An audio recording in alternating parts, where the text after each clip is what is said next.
Welcome to Artec's video lessons. In this lesson you will learn how to scan a human body with Artec Eva. As long as you know how to set up an optimal environment for scanning and follow our recommendations, you will be able to get a great model after only several minutes of scanning and processing. Avoid dim lighting and unevenly lit environments, as this may affect the texture of the model. A turntable will make scanning much easier, since you won't have to walk around the person.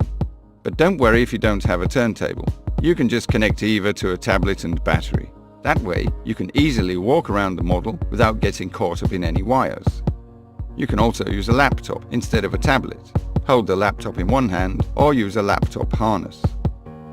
Make sure that there is sufficient space to walk around the person when scanning without a turntable. Although it is possible to scan virtually anything, clothing and accessories can affect the quality of the scan. If the person is wearing dark or black clothes, consider increasing the texture brightness to make scanning easier. The opposite is true if the person is wearing white. If the person is wearing materials that are difficult to scan, increase the sensitivity. Make sure that the frame rate is set to maximum. This will make scanning easier and smoother. Glasses can affect the texture of the model. We recommend people take them off before being scanned. Keep in mind that scanning takes several minutes and that the person who is being scanned should not move during this time. Make sure that the pose they choose is comfortable to hold for at least a couple of minutes. Deep breathing changes the geometry of the chest and can cause difficulties for processing. We recommend not to breathe deeply during scanning. Make sure the pose does not contain areas that are impossible for the scanner to see. Either have the arms held tight to the torso or have them far enough apart from the body that the scanner sees the area clearly. It is better to keep fingers together because keeping them motionless while spread apart is very hard, and movement may affect the results. We recommend to always start scanning from the head. In many cases, the head can even be scanned separately from the body. Keeping facial muscles motionless for a long time is very difficult, so we recommend scanning the face with one swift motion. The optimal trajectory for scanning the face quickly and effectively is as follows. Start scanning from the ear to the nose. Lower the scanner to capture the chin from below. Then raise it to scan the area above the forehead. Return the scanner to the nose level and finish scanning the face by moving it over to the second ear. Then you can scan the hair.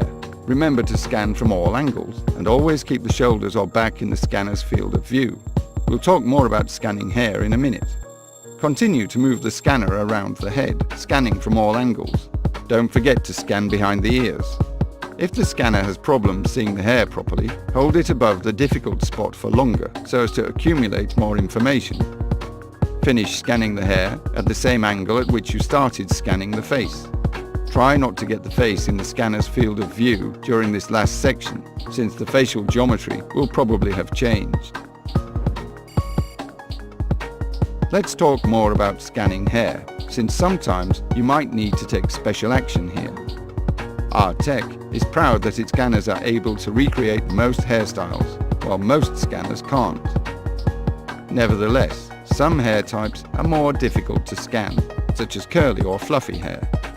To make it easier to scan this kind of hair, try smoothing it down a little or dampening it. Since individual hairs are so fine, the scanner does not see them when set on normal mode. Increasing the sensitivity in the scanning settings will help scanner to see the shape of the hair and recreate the missing bits. It's essential to remember that to avoid losing registration during hair scanning, you should always keep an object that is easy for the scanner to see in its field of view, such as a shoulder or the person's back. Initially, your scan might look like it contains holes and that there's not enough data to recreate the surface of the hair, even though your scanning was thorough and your trajectory good. In most cases, everything is fine and you will have collected enough data.